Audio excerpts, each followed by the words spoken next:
데살로니가 후서 2장 그리고 3장 말씀입니다. 데살로니가 후서 2장 13절에서 17절 그리고 3장 1절에서 5절 말씀입니다. 네, 우리 한 절씩 교독하도록 할 텐데요. 제가 먼저 읽고요. 그리고 또 같이 교독하도록 하겠습니다. 주께서 사랑하시는 형제들아, 우리가 항상 너희와 너희에 관하여 마땅히 하나님께 감사할 것은 하나님이 처음부터 너희를 택하사 성령의 거룩하게 하심과 진리를 믿음으로 구원을 받게 하심이니,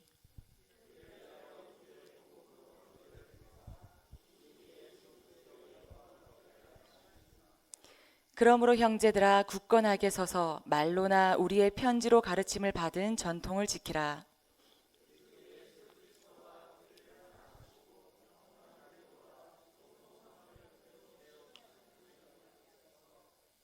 너희 마음을 위로하시고 모든 선한 일과 말에 굳건하게 하시기를 원하노라.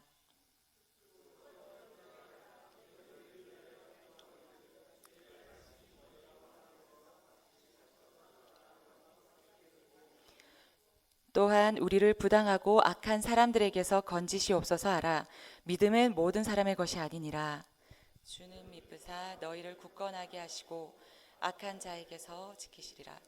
너희에 대하여는 우리가 명한 것을 너희가 행하고 또 행할 줄을 우리가 주 안에서 확신하노니. 함께 읽겠습니다. 주께서 너희 마음을 인도하여 하나님의 사랑과 그리스도의 인내에 들어가게 하시기를 원하노라. 아멘. 안녕하세요. 저는 현재 노만 케네디 장로교회에서 사역을 하고 있는 정수미 전도사입니다. 몇 주에 걸쳐서 저희를 만나셔서 아시다시피 저희는 2년 전에 이제 캐나다에 새 식구로 왔다가 지금 이제 하나, 둘, 셋, 넷, 네 식구가 되어서 지금 살아가고 있습니다. 사실 저는 13년 전 2006년도에요. 캐나다의 목회 현장 실습이라는 선배 목사님의 프로그램을 통해서 이곳 캐나다에서 1년간 현장 실습을 하게 되었습니다. 그 당시 선배 목사님께서도 캐네디언 교회에서 백인 목회에서 이제 사역을 하시는 이제 한인 목사님이셨기 때문에 캐네디언 목회 중심으로 배울 수 있게 되었고요. 초등학교, 고등학교 그리고 양로원 또 기타 여러 가지 많은 캐나다의 문화들을 배우는 시간을 가졌습니다. 그 당시 저는 리자이나 여기에서 한 2시간 반 정도 떨어진 작은 타운이 그랜펠이라는 타운이 있는데요. 그 타운에 있는 장로교회를 섬기게 되었었고요. 목사님의 목회 중에 여러 타운의 교회가 시골 쪽 타운 쪽 교회에 목회지에 목회자가 없어서 한 목사님이 이제 세 교회를 2포인트, 3포인트 이렇게 얘기를 하는데, 그렇게 이제 사역을 하시면서 말씀을 전하시고 예배를 인도하시고 또 이제 성도님들 보살피시는 모습에 그 모습을 보고 제 마음에 울림을 느끼게 되었습니다. 그 후에 10년 뒤 저뿐만 아니라 오늘 생일을 맞이한 저의 남편 네, 축하합니다. 네, 네, 저뿐만 아니라 제 남편에게도 하나님께서 직접적으로 말씀을 주셔서 캐나다 사역의 비전을 품게 해주셨고 지금 이 자리에 서게 되었습니다.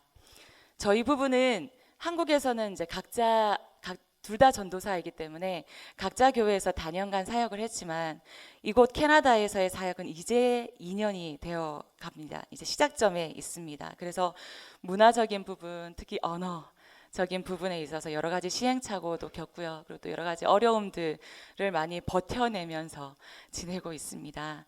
그 가운데 이번에 이제 리자이나 한인교회 목사님의 출타로 2주간 사역 제의를 받았을 때 처음엔 여러 가지 고민을 많이 하게 됐었는데요. 그 가운데 이제 결정을 하고 시작을 했는데 말씀과 찬양 사역을 한국어로 하게 되면서 무엇보다 저희 가정에 참 큰 은혜를 경험하게 되었습니다. 큰 위로를 경험하게 되었습니다. 이러한 기회를 주신 목사님과 그리고 또 성도님들께 진심으로 감사드립니다. 사실 이곳 캐나다에서의 생활을 이민자 생활이라고 부르더라고요.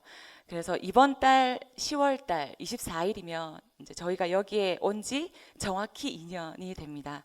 짧지만 이곳에서 2년간 살아오면서 한국에서는 경험하지 못한 캐나다 삶에서 느낀 이방인의 삶이라는 것을 조금씩 체감하고 있는데요. 그러한 한 사람으로서 이번 설교를 준비하는데 오늘의 말씀 데살로니가 전서 후서 말씀을 묵상하게 되었고요. 많은 은혜를 경험하고 결단하는 그런 시간을 가지게 되었습니다. 오늘 이 시간 여기에 계신 성도님들과 그리고 저에게 주시는 말씀을 통해서 하나님의 은혜와 사랑을 경험하게 되는 그런 시간이 되어질 수 있길 간절히 소망합니다. 오늘 함께 나누고자 하는 말씀인 데살로니가 전후서는 바울이 제2차 전도 여행 때 고린도에서 데살로니가 교회에게 써 보낸 편지입니다. 먼저 이 본문의 배경을 먼저 함께 나누고자 합니다. 본서는 새로 회심한 성도들을 위해서 기록되었습니다. 이 성도들은 사도행전 17장에서 우리가 알 수 있는데 대부분 데살로니가에 사는 이방인들로 구성되어 있었습니다. 데살로니가는 마게도냐의 가장 중요한 항구 도시였습니다. 데살로니가 교회는 바울과 실라라고도 많이 부르죠. 전도를 통해서 생기게 된 데살로니가 교회입니다. 그들의 전도를 통해서 몇몇 유대인들과 그리고 또 하나님을 두려워하는 그리스도인들이 믿게 되었습니다. 그렇지만 앞에서 말씀드린 바와 같이 이제 이 데살로니가가 항구 도시이기 때문에 이 데살로니가 사람들은 그들의 삶이 대부분 고달프고 좀 거친 그런 삶이기에 성도들의 삶에서 새로운 이념들이 들어와서 흔들기도 하고요. 그리고 또 그들의 믿음에 대해서 다양한 박해를 받기도 했습니다. 그러한 박해에도 불구하고 데살로니가인들은 복음을 받아들인 것에 대해서 감사하며 데살로니가 교회에 바울이 전하는 그런 감사의 그런 편지를 쓰게 되었고요. 그리고 교회가 나아가야 할 길에 대한 권고와 요구를 제시하는 내용이 바로 데살로니가 전후서입니다. 시대 상황은 다르지만 현재 우리의 삶 또한 다양한 상황들로 인해서 우리의 믿음을 흔들기도 하고요. 그리고 또 어려운 상황에 처하는 경우가 참 많은 것 같습니다. 그러할 때 이 데살로니가 전후서의 말씀을 우리가 한번 기억하고 묵상할 수 있는 저희가 되길 소망합니다. 당시 로마 제국의 송령 그리고 마게도니아 주의 수도이며 총동의 주재지가 데살로니가인데요. 그 시대적 상황에서 바울의 가르침은 왕이신 예수 그리스도, 교회를 다스리시며 그 안에 있는 나를 다스리시는 분이었습니다. 성도들은 매일매일의 생활에서 하나님의 통치를 믿고 나아가야 한다는 사실을 확고하게 심어준 것입니다. 로마 제국의 총독, 주재지에 사는 사람들, 속담도 있잖아요. 로마에 가면 로마의 법을 따르라. 그만큼 강력한 총독 통치의 시대 상황에서 바울의 가르침을 믿는 이들에게는 더욱 극단적인 박해가 있었던 것입니다. 하지만 성도들은 바울의 가르침을 받아들여서 자신들이 하나님의 나라, 하나님의 통치 아래 있다는 사실에 대한 확고한 믿음을 가지게 되었습니다. 바울은 이 점을 보다 분명하게 위해서 데살로니가 교회를 가리켜서 데살로니가 전서 1장 1절에 이렇게 말합니다. 하나님 아버지와 주 예수 그리스도 안에 있는 데살로니가인의 교회라고 부르고 있습니다. 이 교회는 당시 하나님을 아버지라고 고백하고 예수님을 주, 퀴리오스라고 하는데요. 그리스도 메시아로 고백하는 독특한 신앙 공동체였던 것입니다. 데살로니가 전서 1장 3절에서도 우리가 볼 수 있는데 환난 가운데서도 데살로니가 교인들은 분명하게 믿음의 역사, 사랑의 수고, 소망의 인내를 드러내고 있습니다. 이것이야말로 성령 안에서 바울의 복음을 받아들인 데살로니가 교인들에게 보여지는 믿음과 사랑, 소망의 덕이 있고 또 그것이 바로 성령의 열매였습니다.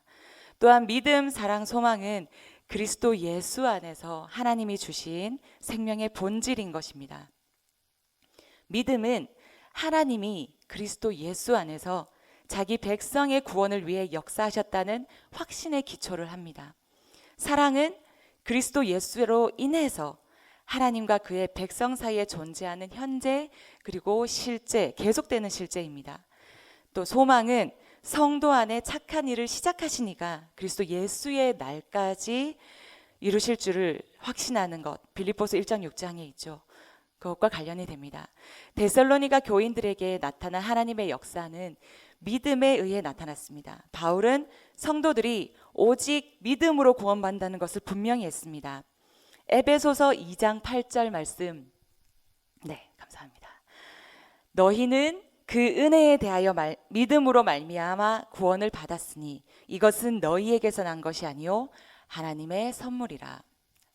그 믿음은 또한 각 성도들의 삶에서 선한 역사, 즉 행함으로 나타나야 하는 것입니다.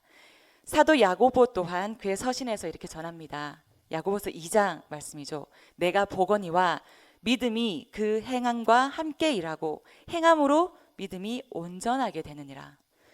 이것은 구원을 얻기 위해서가 아니라 구원을 받았기 때문에 나타나는 결실, 즉 그리스도인의 성화인 것입니다.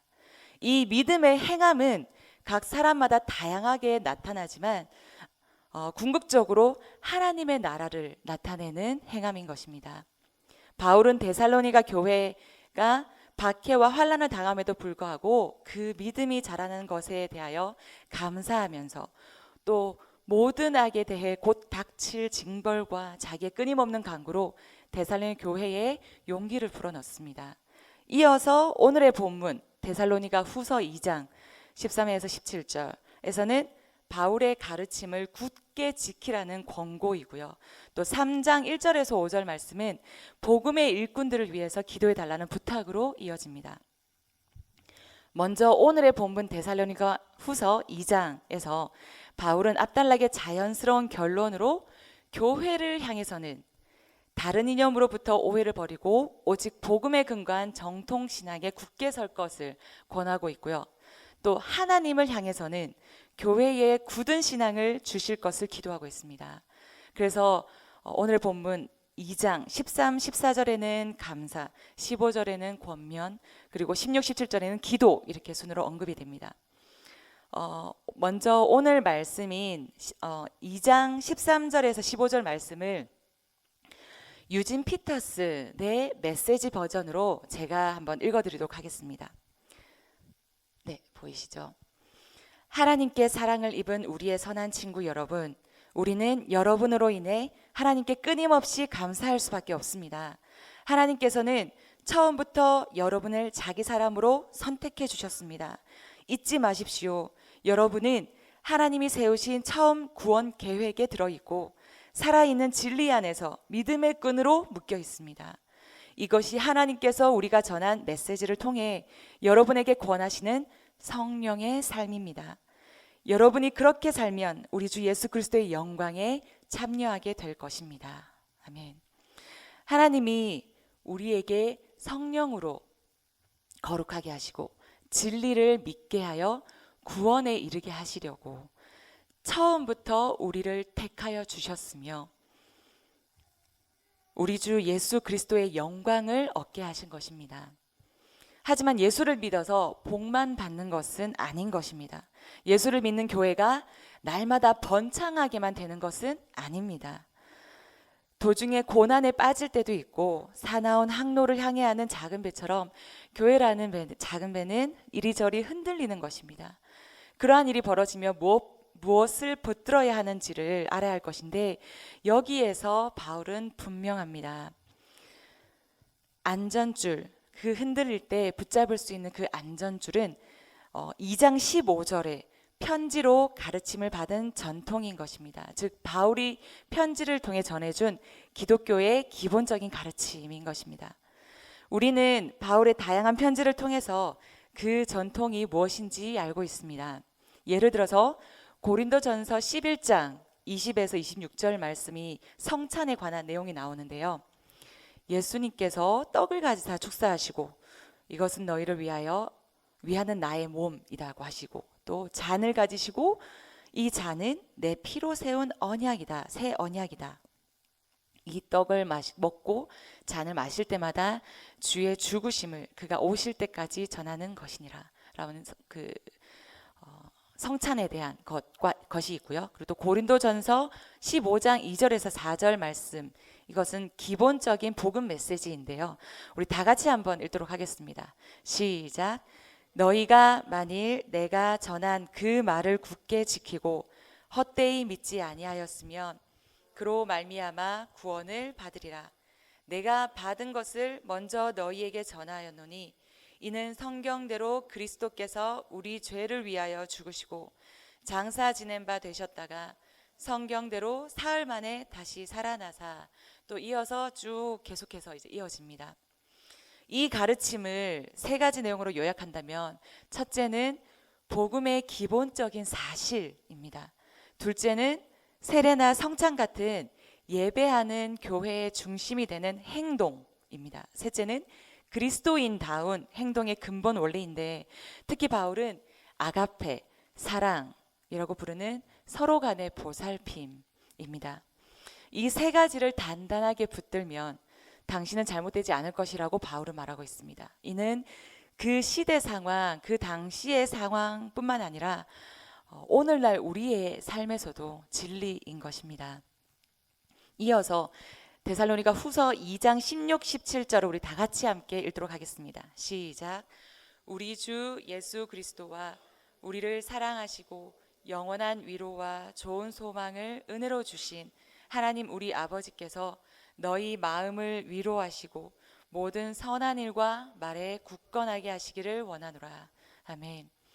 신생교회가 계속 굳게 서서 단단하게 붙들기 위해서는 정신적이고 윤리적인 노력이 필요한데요.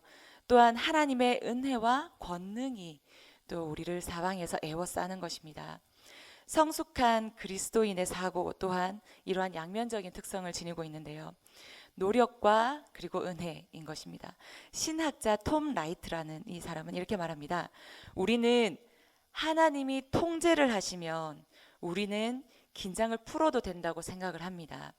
우리가 분투하고 노력을 해야 한다면 하나님은 우리가 생각하는 만큼 능력이 큰 분이 아니라고 생각을 하게 됩니다.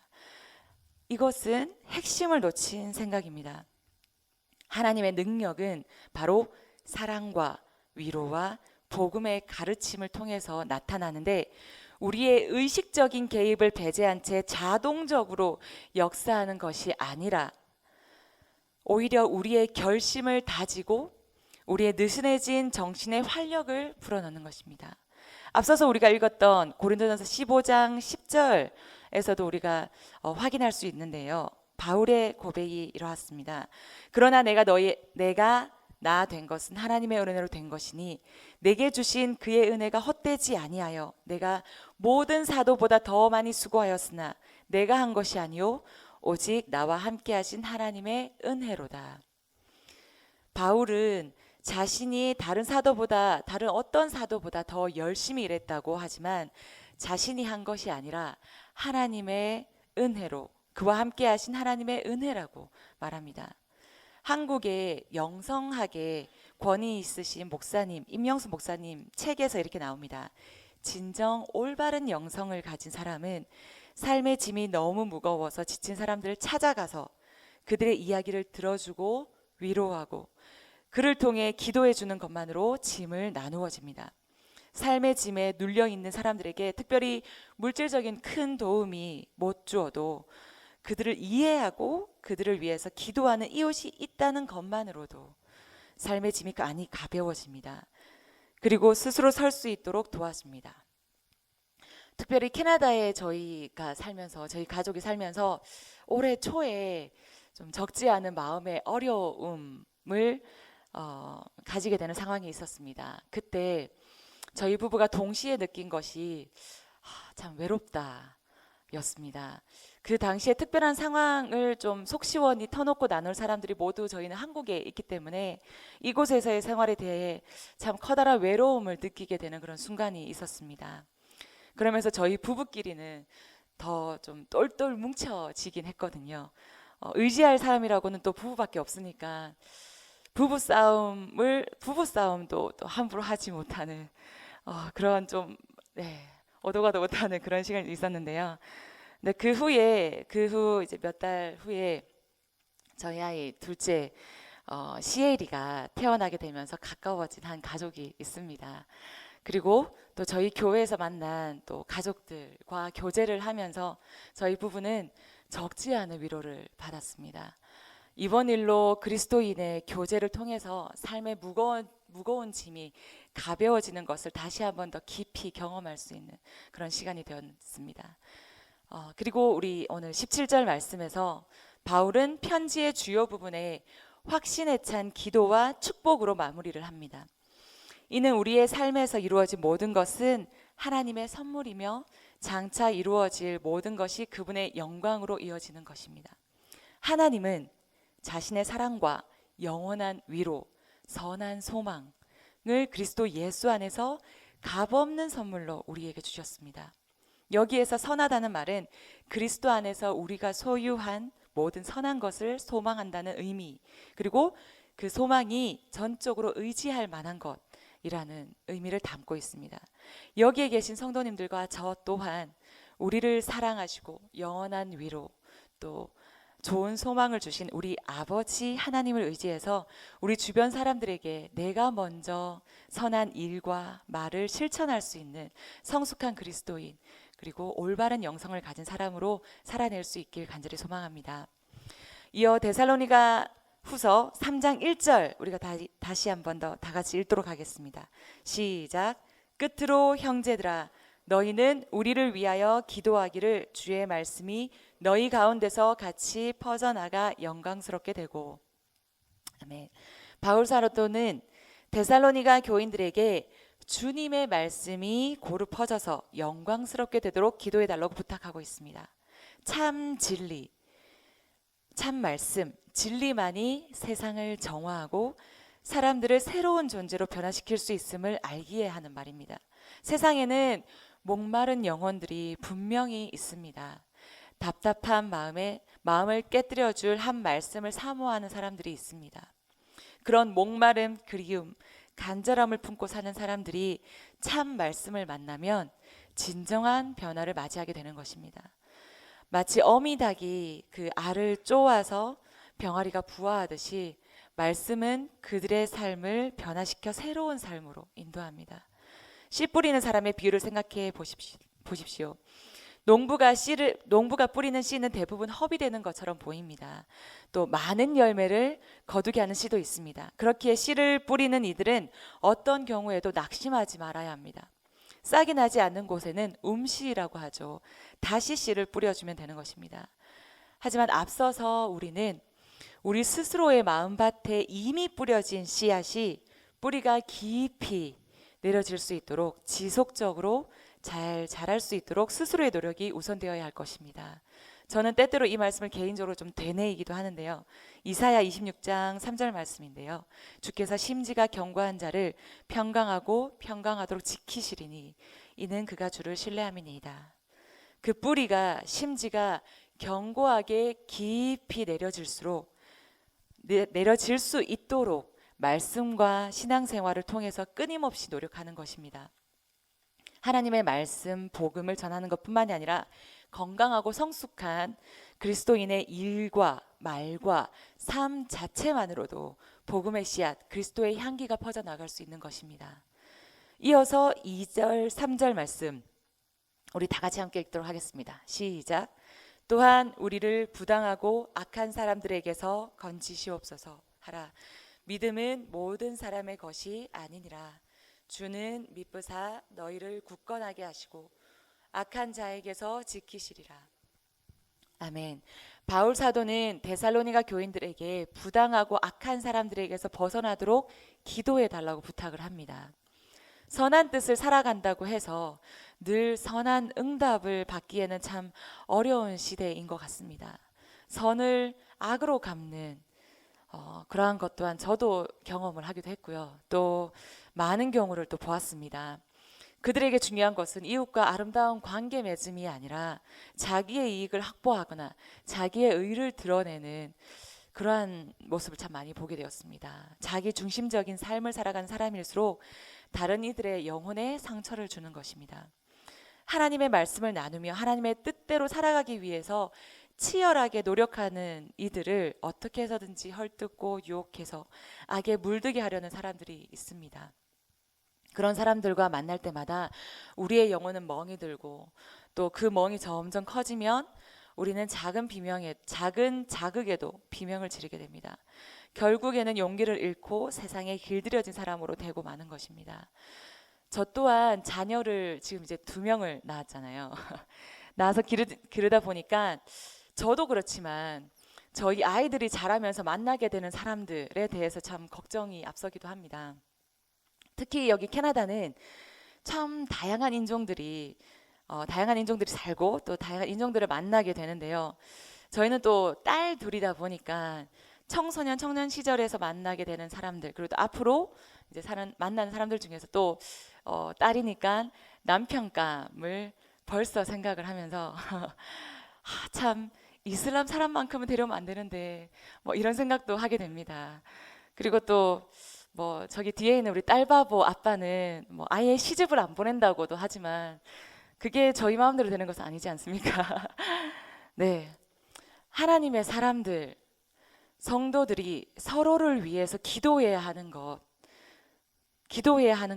그 때문입니다. 나를 위해서 기도해 주는 사람이 있고 또 그 기도를 들으시는 하나님이 살아계시다는 것, 그 사실을 믿을 때 우리는 흐르는 강물을 거슬러 올라가는 연어잖아요. 그 연어처럼 맞서서 이겨낼 수 있으리라 믿습니다. 이어서 3장 4절 말씀은 바울 사도는 데살로니가 교인들이 복음적 삶을 꾸준히 살고 있고 또 앞으로도 그렇게 살 것임을 확신한다고 말합니다. 이것은 확신의 말이지만 동시에 용기를 붙여주는 격려입니다. 누군가가 나를 신뢰해 줄 때 우리는 자꾸만 무력해지는 마음을 추스릴 수가 있습니다. 시몬 베드로가 절망에 빠지려는 마음을 추스릴 수 있었던 것은 앞으로 너를 개발하고 부르겠다라고 하셨던 주님의 음성이 그의 속에 계속해서 울렸기 때문일 것입니다. 걸려 넘어지고 물에 빠지고 또 심지어 예수님을 부인하고 주저하는 베드로를 기어코 새로운 존재로 바꿔놓은 것은 그에 대한 신뢰를 버리지 않으신 주님의 사랑이었던 것입니다. 신뢰는 곧 사랑입니다. 사실 사람을 믿기에는 어려운 세상이 되어버린 것이 현 시대인 것 같습니다. 우리가 믿을 수 있는 것은 오직 하나님인 것입니다.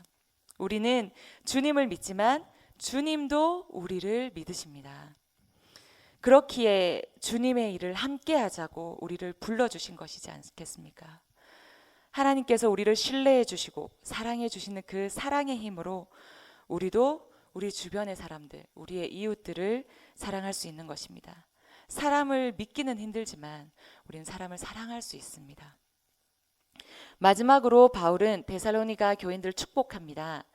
주님께서 여러분의 마음을 인도하셔서 여러분이 하나님께서 사랑하시는 것과 같이 사랑하고 그리스도께서 인내하시는 것 같이 인내하기를 바랍니다. 아멘.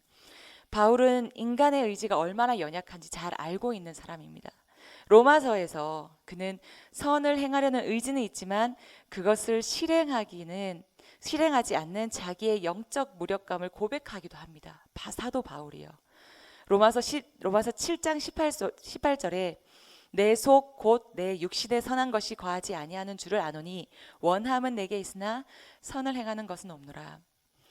우리가 정신 차리지 않으면 오랫동안 길들여진 삶의 습관이 우리의 의지와 지향을 막무가내로 바꾸어 놓게 됩니다.